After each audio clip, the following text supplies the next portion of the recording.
the Celtic are falling apart again. What a weekend. England bottle another major final and we're guaranteed a new name on the Scottish League Cup. Welcome back, guys, to Fog Football for this very special edition of the Derek McKinn's Review Show. It's been renamed. The League Cup Review Show is now known as the Derek McKinn's Review Show. Thoughts on that? I have no complaints with that. It's exactly what I wanted to hear. Big Derek McKinn's. We will talk a lot about him when we get to the feature match, should I say, the marquee match of the weekend. Kelly versus Celtic. Tell you what, may have been on the plastic pitch, but it was Celtic that melted today under the heat. They did, and Brendan Rodgers, he blamed the plastic pitch and then proceeded to say, but that wasn't all that was wrong. What's it going to be, Brendan? Is it the plastic pitch or is it the fixture? I think he just seems very disinterested. See from his interviews, he doesn't seem like the Brendan of old. Maybe death threats would do that to a man. But anyway, let's kick off with Stirling Albion. Yeah, we're going to go from the opening game on Friday night then. It was 8:15 kick-off. It was Stirling Albion hosting Aberdeen. This was the opening game of the last 16. And Aberdeen, in the end, did come away with the victory, but a little bit more scary than I think they would have liked. A bit closer towards the end than I think Aberdeen were comfortable with. It did go 2-1 late on after Craig Spence pulled one back, after Miofsky and Clarkson put Aberdeen 2-0 up, but Aberdeen held it in the end and they got the win. They booked their place in the quarterfinals, but Stirling Albion gave a good account of themselves. I thought they'd done well in the group stage phase. I believe they topped their group with 4 wins, so... They beat St Johnstone. They beat St Johnstone as well, but I mean, everyone's beaten St... At the time, it sounded like a good result. Brendan might not beat St Johnstone. Wait, nah, well, I mean, come on. If Brendan Rodgers can't beat St Johnstone, it is time to leave. Time to walk away. We don't do walking away, but I've got a feeling Rodgers might. Stirling lost to Aberdeen, and we will move on. Up next, it was Rangers versus Greenock Morton in the early kick-off on Saturday, and you talk about uninspiring performances. I think Rangers have been full of that all season. They got the win, they did get their place in the quarterfinals, but they didn't do it in style. And in fact, they had to come from behind after a Grant Gillespie penalty gave Greenock Morton the lead. Cyril Dessers, who hasn't been good so far, was good enough to score for 12 yards out. He scored his penalty to get Rangers back on level terms before Danilio gave them the lead 8 minutes later. But the longer the game went on, Rangers did have chances and Jamie McDonald was pulling off good stops, but when we got to like the last 10 minutes, it was Morton that were getting into good positions, and it was Morton that looked like they were going to get the 4th goal of the game. Now, it didn't happen. Rangers managed to get their place in the next round, but not a good performance, not a good crowd attendance. Overall, just a bad day at the office for Rangers, but unlike their city rivals, at least they got through. Yep, never in doubt. Rangers are the only team in Glasgow left, so great. All the Partick and Celtic have fallen. Yeah, I mean, come on. It was a great performance for Rangers. It really wasn't, though, was it? Nah, it was pretty shite. It was shite. How do Rangers move on for here? PSV up next. If they play the way they played against Greenock Morton, I think PSV beat them by 3 or 4. PSV got beat by Fatise, so you never know. You'll never know. You never know. Let's move on then, since you don't know shit. Livy 2, Ayr United 0. Just a comfortable performance here for Livy. The attendance, though, 1,304 people. Kevin Clancy was the referee. I'm willing to bet they were all the Ayr fans. Yeah, you're going to imagine that Ayr brought a decent portion of that attendance to the stadium. Joel Newbley and Christian Montano were the goals for Livingston. Again, Livingston get into the next round, but I don't know, just something about Livingston. They got Rangers, and I'll take that every day of the week. Yeah, I mean, it was a win for Livy, but it's nothing really to write home about. See, in the home game in the league against Rangers, they brought 22 fans to Ibrox. That's fucking embarrassing. 22. Up next, we had St Mirren versus Motherwell. 2 of the form teams for last season, 2 of the surprise packages. Only one team could go through, though, and it was an early goal for St Mirren for Callan Boyd Munce that was the difference maker. 1-0 for St Mirren at the Smisa Arena, or the SMISA Arena. How do you even pronounce that? Yeah, I mean, that is a bit... The Smisa? Aye, that's... Yes. Smisa? The Smisa. The Smisa Arena, the Smisa Stadium. St Mirren are in great form, them and Kelly.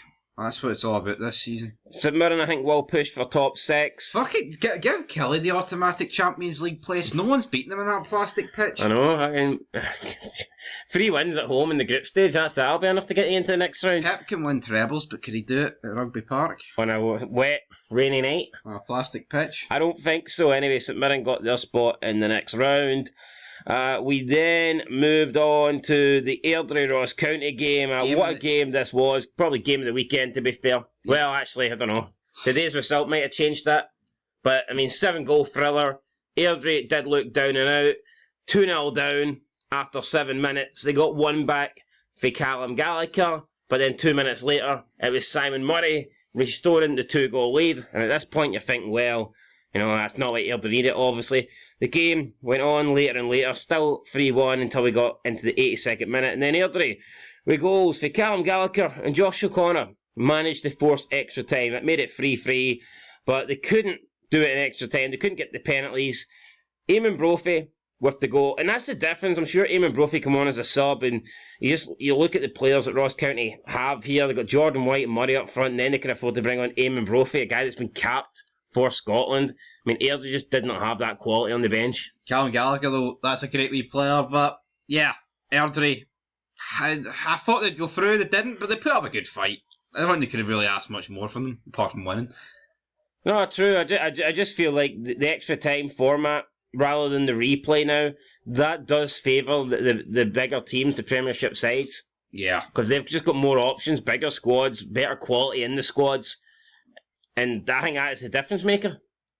The fact that Ross County's got a fresh Eamon Brophy. I took out Airdrie getting back to 3 each, and I bet them 5-2. Good odds. Good odds, but it wasn't a good win. No, it wasn't. Speaking of Jim Goodwin, how did he get on in this round? He didn't, because Dundee then got knocked out in the group stage. But anyway, let's talk about a convincing performance here. Hearts 4, Partick Thistle 0. I think looking at this fixture, especially considering Hearts' heroics on Thursday night, this could have been a banana peel. This could have been a game where Hearts slipped up and Partick took advantage, but that did not happen. Hearts convincing winners 4-0. Partick Thistle really didn't get a sniff. The Brian Graham own goal gave Hearts the lead, and then the new signing, Ofia, got one, then Lawrence Shankland, he always gets one, and then Kisuk Tagawa getting the 4th and final goal of the game. Comfortable win for Hearts. That's them into the quarterfinals. Been a while since Hearts won a trophy. Could this be their year? No, because the draw they got is extremely difficult. Yes, but we'll talk more about that at the end of the video. Anyway, let's move on to the next one. Hibernian Raith Rovers. Where's the Lions at, Lee? Another game where you thought maybe the championship side would have a chance, considering that Hibs were playing in Europe. They were playing in Switzerland on Thursday. Would that make a difference? Well, not really, but it was tight. Let's be honest. It's not like Hibs never had this game sewn up at any point. They did take the lead for Johan.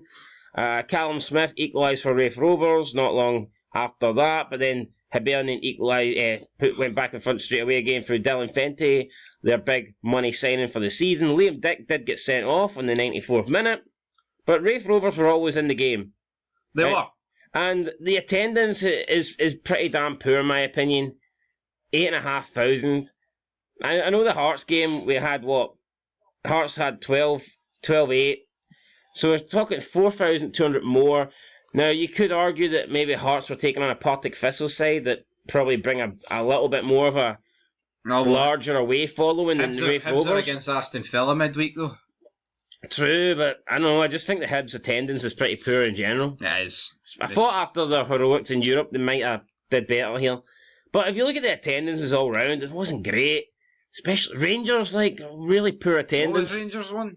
I believe Rangers was in 30,000 something, 38,000. I mean, we're talking over 10,000 empty seats. Yeah. Although a higher away attendance, though, so that meant more seats were empty. But no, totally. Oh no, I agree with that. But let's go into the other game today. What? The other game. The game that fucking matters, Brendan's game. Which is actually a pish movie, by the way. But Marley Watkins with the only goal. Celtic caught napping in this game. And you know what? It was thoroughly deserved for Kelly. And that start to the season against Rangers. You thought it might have been a fluke, but you know what? They literally did the exact same game plan, the exact same performance, and got the job done. 2 wins against the Old Firm and a draw at Tynecastle without conceding. What's going on? What is going on? Title contenders, in my opinion. I mean, you're saying that, like, but obviously it could peter out, but for me, second favourite for this cup. Easily second favourite. Behind Rangers. Anyway, Marley Watkins seems to have rejuvenated his career since going to Kelly. So good for him. I mean, he took his finish pretty well, although, I mean, it was a tapping, really. But no, they worked hard for the goal. I thought Kilmarnock actually created more opportunities than Celtic did, so let's not make no mistake about it. Wasn't a hit and run. Kilmarnock thoroughly deserved this win here. They actually had more chances, more shots than Celtic, and Celtic just didn't really create anything. And that's got to be worrying because, yeah, they've lost Jota and they've lost Starfelt, but I mean, that's 2 players. They've brought in more than 2 players. They've added more players to the team than they've lost. So, by that logic, you should argue they're better this season, but they're not. They're clearly not. And not only do I think they are not better on the pitch, I think they're not better in the dugout either. I think they've declined. I mean, they've regressed, in my opinion. You look at it, and for Rodgers to have come in, yes, they've lost Starfelt, yes, they've lost Jota and Moy retired, but I think the difference is simply down to the tactics and the manager, because like you just said, the players are all... Yeah, see here, right? 2 centre-backs have never played with each other, but Celtic have not looked good in any game this season, even back to pre-season. They got the first game they conceded 6 against Yokohama Marinos. People can say the defence is poor and whatnot, but what's the excuse for going forward? If the defence could be bad, right? But they didn't score any goals. Celtic scored no goals today, and they didn't really create anything clear-cut. You can't blame that on the new defenders. You can't blame that on Anthony Ralston. You can't blame that on Joe Hart being pish. As shite and overrated as Joe Hart is, it's not his fault that Celtic didn't create any chances today and didn't score any goals. Yeah. So, Cal McGregor, awful start to the season for me. Absolutely done nothing. Just a passenger in there. They did not look like, top Scotland player in there. And Kyogo as well. Slow start to the season for him. I mean, it will come good for Celtic. I'm not denying that. I think it will once they get, the likes of Carter Vickers back. I mean, Hattati will even feature David Turnbull. What would Carter Vickers have done today? He might have prevented the goal. With a bit of worldy defending because he's known for that. I'm just not seeing this. Oh, the Celtic defence is shite. Right, well, you didn't score any goals, so... No, they didn't. If Kilmarnock win 4-3, I'll accept the Celtic defence is shite and let them down. But it was 1-0. So you can't blame the defence for Celtic not scoring. Yeah. No, I'm not saying you can't. I'm just talking about their injuries. Got a decent few bit of injuries, Celtic. Stephen Welsh now out for a couple of months.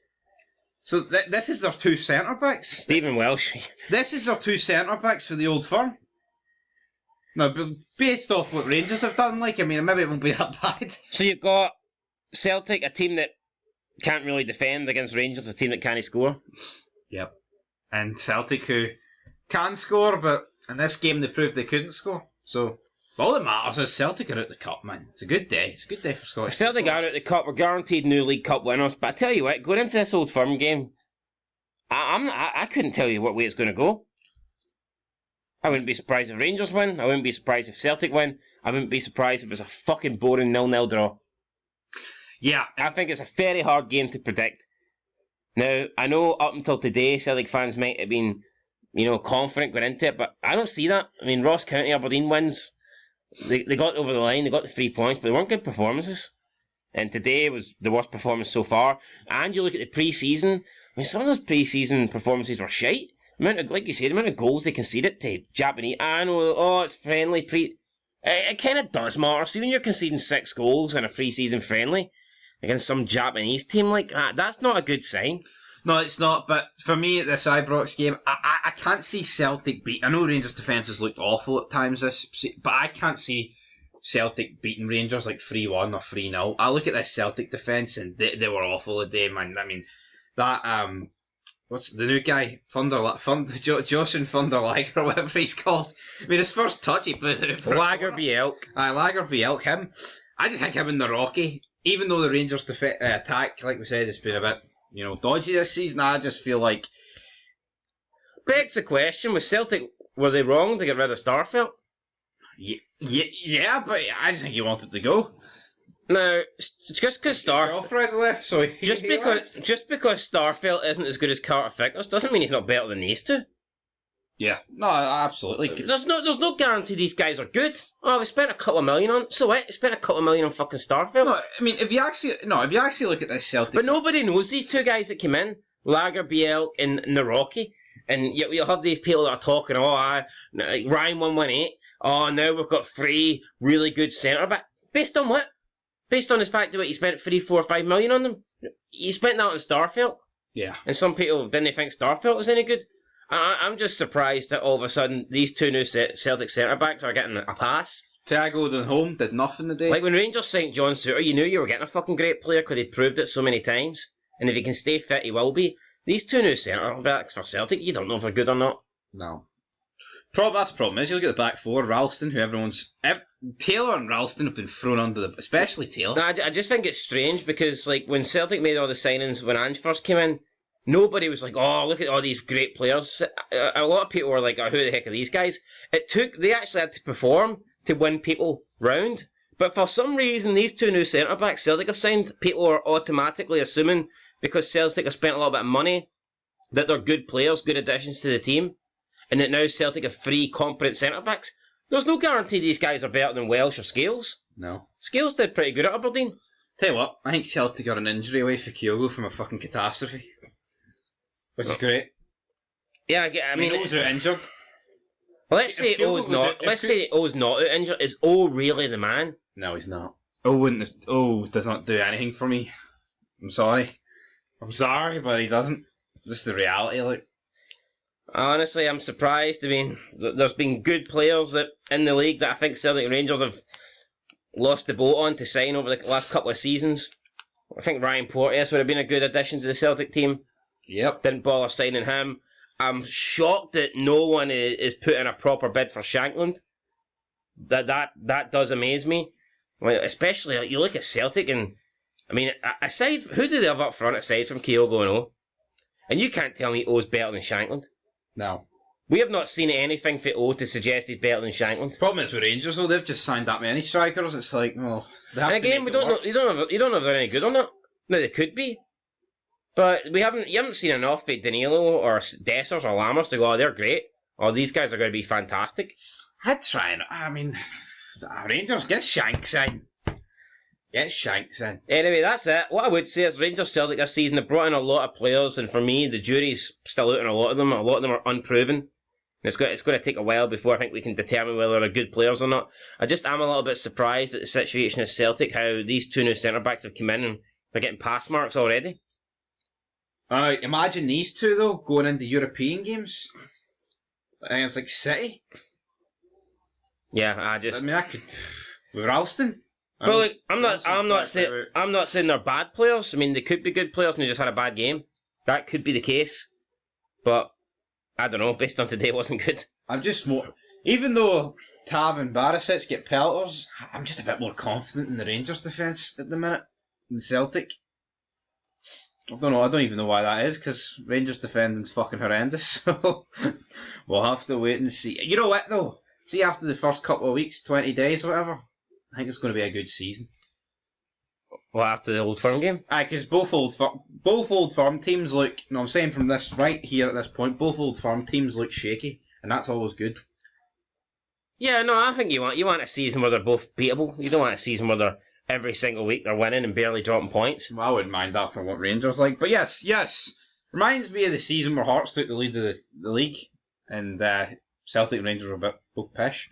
Yeah, anyway, let's have a quick look at the fixtures then, since we've covered all the games. We've got the fixtures. Apparently there is none. But there definitely is fixtures. Okay, there's none. But let's just... Well, I'll tell you them. Right, so we've got Rangers against Livingston. I think it's just going to be a simple enough victory for Rangers, if we're going to be honest about it. They're at home. They play a strong team. They'll win. SPFL websites make me look like a dipshit. But I've got the fixtures. Don't worry about it. Rangers against Levy. Don't want to do the predictions. Oh look, this is the statistics for the Celtic goals today. No data found. Ho! But no, it's brilliant though. Rangers don't have to play an away game. It's this and then 2 games at hand. That's crucial though. It just shows you the importance. Because if Celtic were at home the day against, even though Kelly had been great, you would have fancied Celtic at home. It was crucial for Rangers to get another home tie here, and that's what they've done. So yeah, because even Livingston away is just a totally different prospect to Livingston at home. Yeah, no, absolutely, man. That plastic pitch, so I would make excuses for, like, but anyway, Hearts travel to Rugby Park. That's the game I did not want. Kilmarnock were drawn out first, and I'm thinking, right, don't be Hearts. I would actually rather Hearts went to Ibrox than... I know you're saying it's a 50-50, but Kilmarnock's beat both the Old Firm and they drew with Hearts at Tynecastle and outplayed them, so for me... Well, when I say 50-50, I think it's pretty close to 50-50, but I'll give Kilmarnock the edge. I'll give you 60-40, Kelly.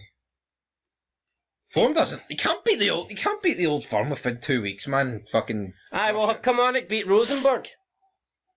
No. Probably would like if they played them at Rugby Park. That's beyond the point. Anyway, the next game got St Mirren against Hibernian. Hibernian at home, Easter Road. 3-2 St Mirren earlier on. Yeah, St Mirren's already beat them at Easter Road this season. Can they do it again? We'll have to wait and see. I mean, St Mirren, really good form. Hibs up and down like a yo-yo. See, I think Hibs, right?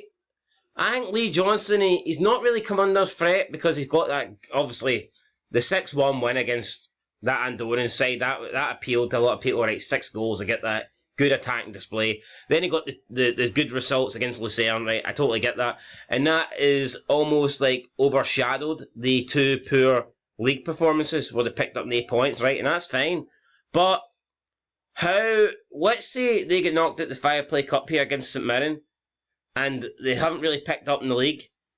By the time they get knocked out by St Mirren, they're probably going to be knocked out by Aston Villa. So at the moment, the European run's kind of saving Lee Johnson, but what's going to happen when they're knocked out of Europe? The Fireplay's not till 26th of September. I mean, this European run will be over come Wednesday, 8 o'clock. So, no, yeah. Because it's all good winning in Europe, but like no one's expecting them, right, to do anything against Villa, let's be real. But when they go out, it's just going to expose how bad the league's been. Yeah, it might not look that bad now, but when they go out and you look at the league, unless Hibs win their next 2 games, let's say Hibs don't, let's say Hibs even lose one, right, and maybe lose and draw a game, let's say they go into the break here with only 1 point in the league, and possibly knocked out the Scottish League Cup. It's not a fucking good look, is it? No, it's not. It really... So, I mean, I think Lee Johnson... But then again, if he does the impossible and gets past Aston Villa, I think they'll forgive any sort of shite start to the domestic campaign. And finally, we have Ross County and Dingwall against Aberdeen. Again, another tie with County getting the home advantage. I think that's pretty even. It's hard to call that. Close to a 50-50. I don't think Aberdeen are that good this season, and I think they will. I think the game against Celtic just made you think, their best game against Celtic in a while. Aye, but Celtic are shite. It made Aberdeen look better than what they are. Against Livingston, they were shit. They weren't great, and that was a bad game to watch. You watched it? Yep, absolutely horrendous that game. Hopefully it's one of the last Aberdeen games I watch. But you know what? They'll turn up for their 4 games against Rangers this season. That's a guarantee. So. Well, they turn up against BK Hacken though. Tell you what, they should go through, and I wouldn't be surprised if they go it. Come on, we need to see it. We need to see a team in each European competition. I've given up on Hibs, but Hearts are the team. Hearts are going to beat Pack. Ex-Pack. Are Pack better than Rosenborg? And if they are, is there much in it? Name me a Pack player. Right, name me a Rosenborg player. Exactly. I can't name either, so they're on equal playing field. And on that note, guys, we're on equal playing field. We're going to leave you here. Celtic falling apart. Great to see. They won't be doing the treble this year. Will they react in the transfer window? All these Celtic fans, but there's 2 weeks, man. There's 2 weeks to go, and Brendan, get the war chest out. Will they fix it? I don't think they will. I think they'll make 2 signings at most. What kind of signings do you think they're going to make? Big money signings, or? I mean, they're linked with a £7 million left back. But see, for me, I think that's a weird one. I don't think you... I mean, you've already got Burnaby, and you've got Taylor. $7 million's a lot to spend on a left back. Like, Ryan 118, right, can come out and say they need better than Greg Taylor to perform in Europe. But where's the proof this guy for League One's going to be fucking brilliant? Yeah, Greg Taylor held his own last season. There's plenty of $7 million duds out there. Aye. Just because you're a £7 million player doesn't mean shit. Yeah. I just don't... did Greg Taylor get exposed last season in Europe? I can't really remember. No, I think he's just maybe got off to a poor start this season. But either way, guys, we will keep you up to date with all the transfers. About, 12 more days left of the transfer window. Anything happens, you'll hear about it here on FogFit. But we'll catch you in the next one. Exciting week of action in the Scottish League Cup. 8 Premier League teams remain. We're going to have a Premier League team that wins it. And it's not going to be Celtic, because they've been knocked out by Kilmarnock. I just can't get enough.